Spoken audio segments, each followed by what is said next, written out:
Hey guys, welcome back. We are getting really close to the end of Unit 6 now, our study of interwar changes. And today we're going to do something a little bit different. We're going to focus not on revolutions or politics or nationalism or any of that kind of stuff. Instead, we're going to look at some social changes going on after World War I. We're going to look at art. We're also going to look at technology and entertainment and how all those things were changing in the 1920s and 30s. So we got a lot of ground to cover. Let's get into our study of art. So let's think back to World War I. As you know, World War I was a really traumatic event, and it's going to have a big effect on the arts, on literature, on just how people viewed the world. And let's take a look at how art was changing in the early 20th century. So the last time we looked at art, we were looking at things like realism and romanticism and impressionism and so forth. And realism is kind of definitely out by this point. And one of the reasons is, World War I had been so emotional and had been so sort of disillusioning for so many people that they just really didn't want to focus on the real world because it was too painful. Instead, a lot of artists chose to distort shape and color and try to explore imagination and emotion through art. And so some of the art that's produced in the early 20th century, frankly, doesn't look like any art we've ever seen before. Let me show you what I'm talking about. Okay, so here are some paintings done by Kandinsky, a famous artist from this time period. It's obviously very abstract. Even the titles of the work, those titles are abstract. They're just called Composition 7, Composition 10, Composition 9, and so forth. Circles in Circle. How about this one? It's called Cat and Bird. And if you're wondering where the bird is, there's the bird. All right, so let's look now at an art style that actually predates World War I and will continue after. It's called Cubism.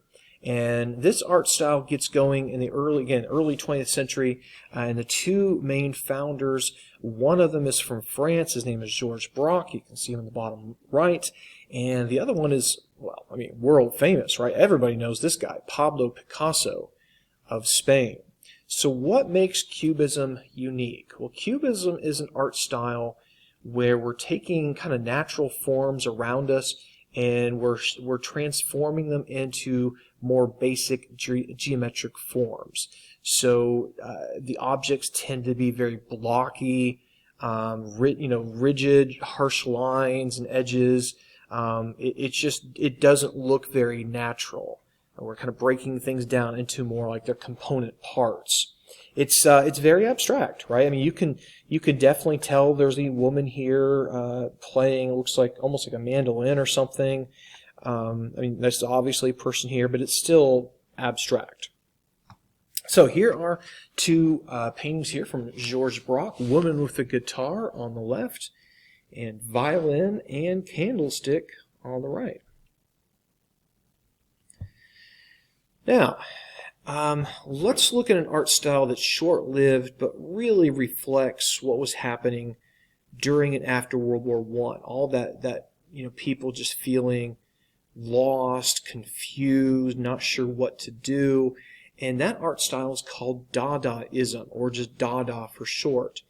And this is an art style that purposely rejects pretty much all the typical art conventions and rules. In many ways, it's kind of like an anti-art art. So most artwork has some sort of meaning behind it, right? Now, sometimes that meaning is subtle, sometimes it's very obvious, but there's kind of a purpose and a meaning behind it. But Dada art was meant to be meaningless and nonsensical. Nonsensical means it doesn't make sense. It's meant to be absurd, shocking, disturbing, confusing.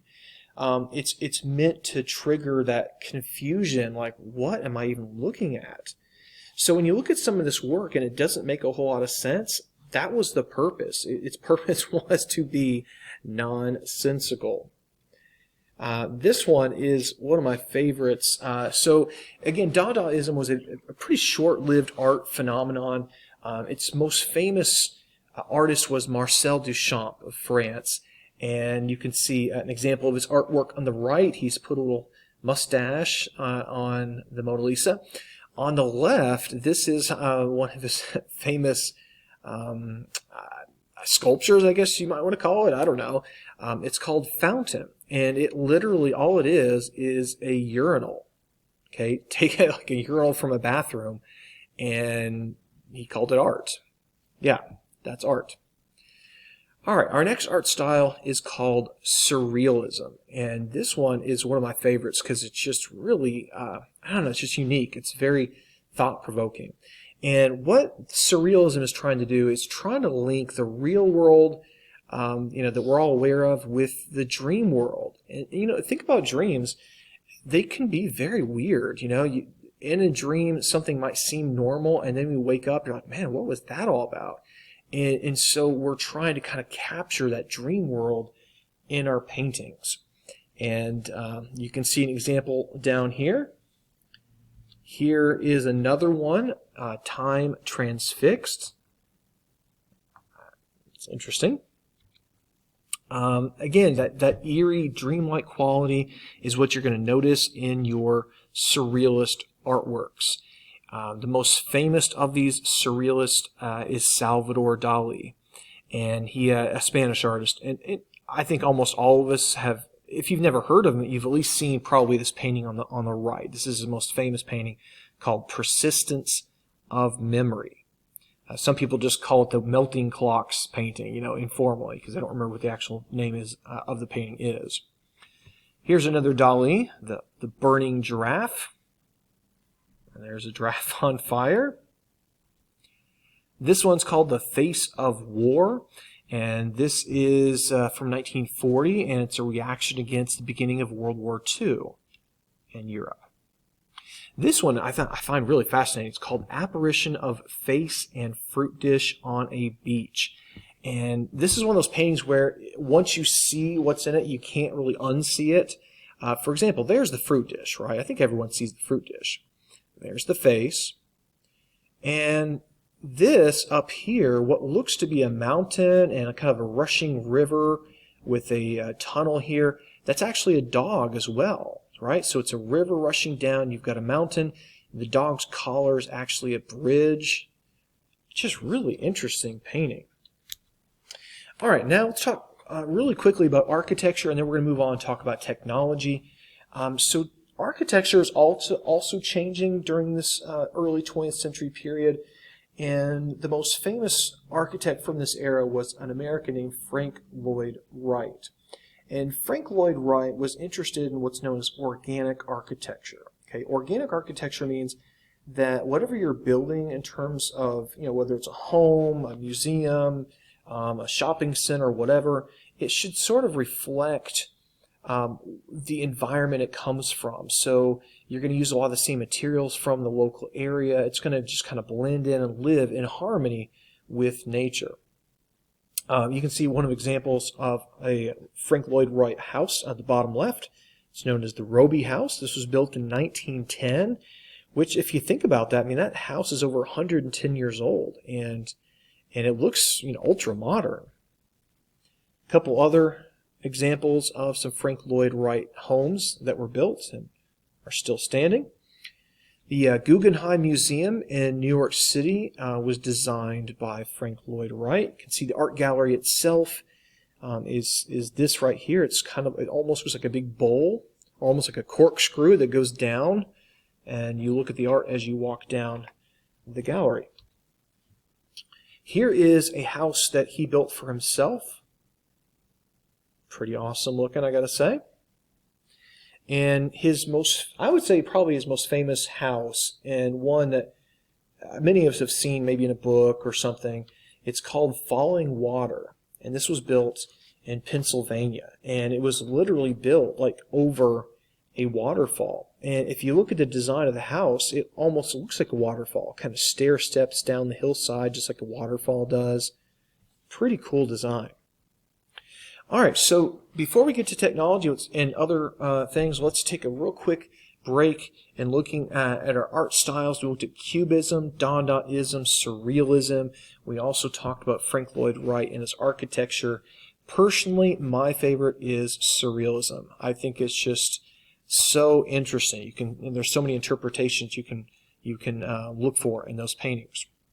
All right, one more art style, and then we're going to focus on technology. And I want to look at a map here. We haven't talked much about America lately, but here we are looking at a particular music style that starts down here in the Deep South and spreads northwest and east. And I know a lot of us already know what I'm talking about. We are looking at jazz. So I doubt a whole lot of you at your age are big jazz fans, but jazz was really kind of a new and dramatic form of music that's going to, really erupt in the early 20th century. It's going to become kind of the symbol of the 1920s, the Roaring Twenties we call this. It began in the Deep South, mainly with African American musicians, and it will spread across America and ultimately across the globe. And this music style is really, again, it's kind of the perfect accompaniment to the wild and kind of rebellious 1920s. And this is something that shocked a lot of people from respectable society. They saw jazz as being, too loud, too fast, too energetic, and they suspected it was corrupting young people in America. So if we're looking at jazz, that's a good segue into an art movement known as the Harlem Renaissance. So what happens is, in the early 20th century, there's this thing called the Great Migration, where many African Americans moved from the Deep South to northern cities like Chicago, Detroit, and ultimately also New York City.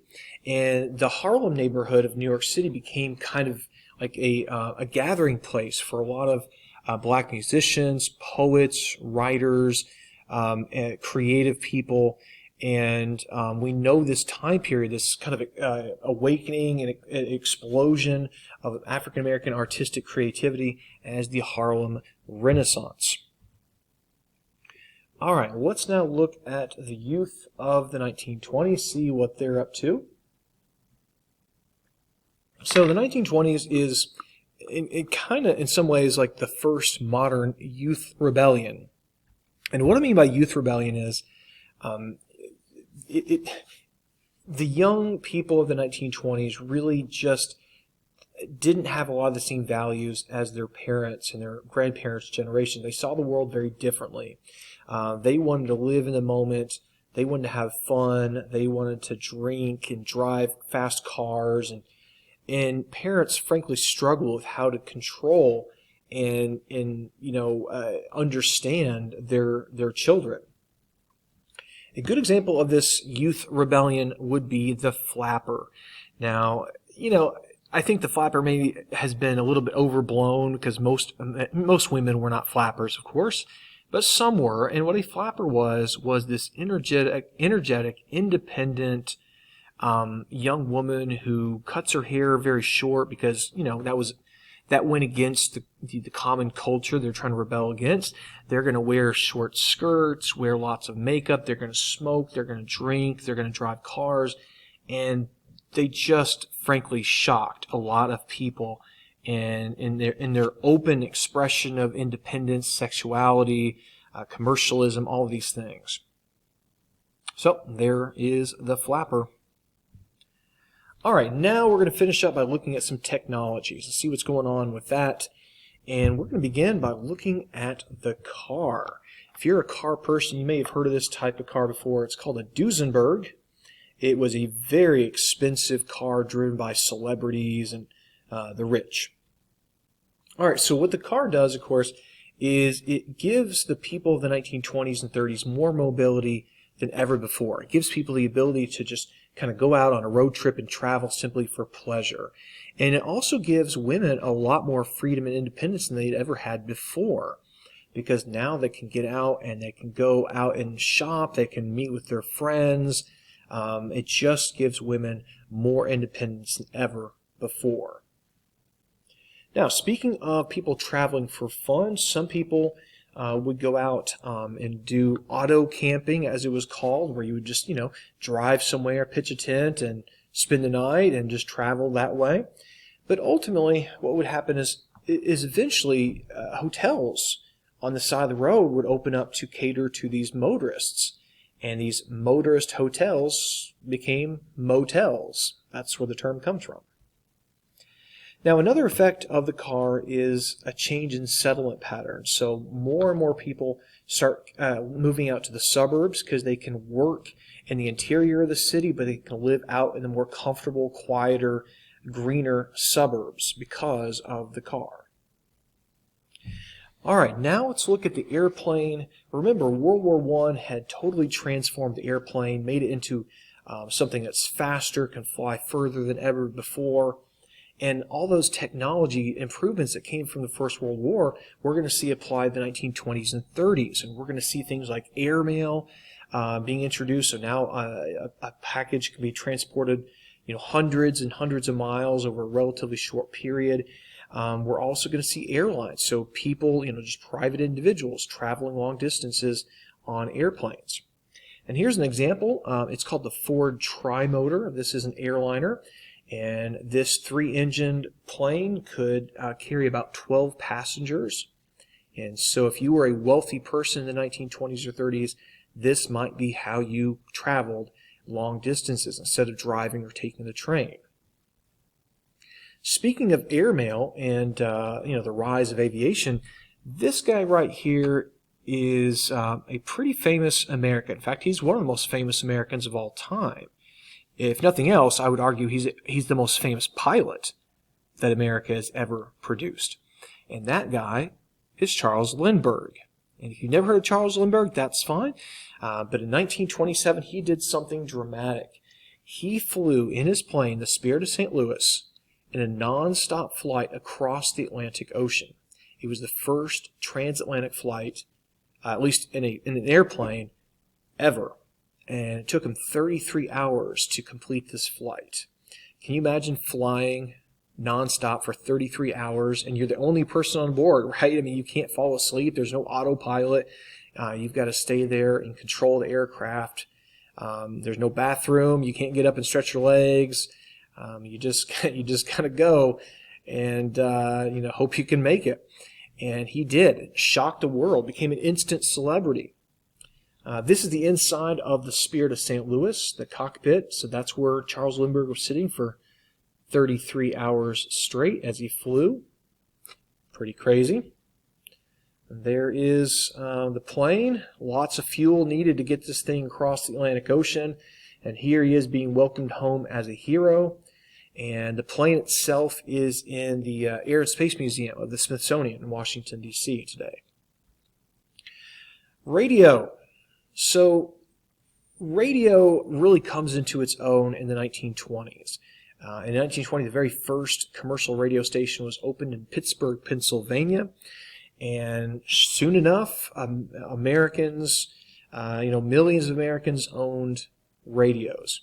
And radios were kind of like the TVs of their era. It was your connection to the outside world. It was your way to catch up on the news, to get entertainment, to listen to music, to even follow with your local sports team. You can listen to their games in real time. There were commercials, just like we have on TV today. Certain companies would sponsor programs on the radio. People would listen to them. People would gather around the radio in the evening and listen as a family. Now for the motion picture industry.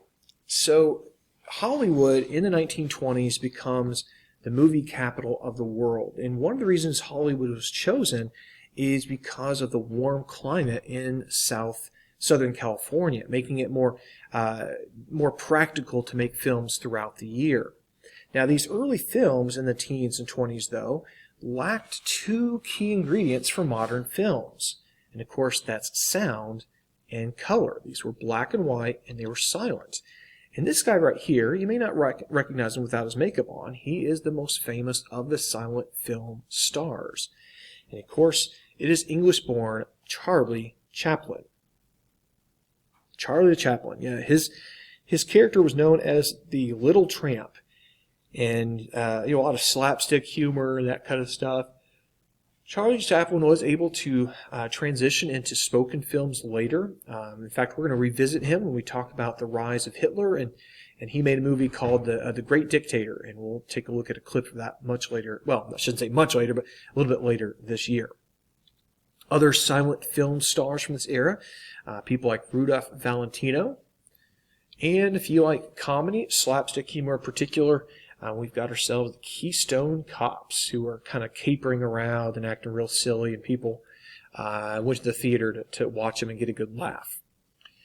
Now, in the late 1920s, specifically in 1927, sound was finally added to the movies. And these early movies with sound were known as talkies because you could hear, the voices of the actors. And by the mid-1930s, some 90 million Americans were going to the movie every week, which is crazy because our population was not even 150 million people back then. So basically over half of all Americans went to the movie every week. I certainly don't go to the movies that often, but that's pretty interesting to think about. Also, notice how the movie theaters were quite different back then. They really did look like theaters. This one actually has a balcony and then a lower section down beneath it. The screen was gigantic compared to modern screens. And movie theaters usually only had one screen. It wasn't, multiple screens all in the same place. Okay, so we covered a ton of stuff today, guys. We looked at different art styles. We looked at how technology was changing. We looked at the Harlem Renaissance, the rise of Hollywood. I mean, you name it. We looked at a lot of stuff. So, we're almost done, guys, with period 6. We have one more section to go, and that is the Great Depression.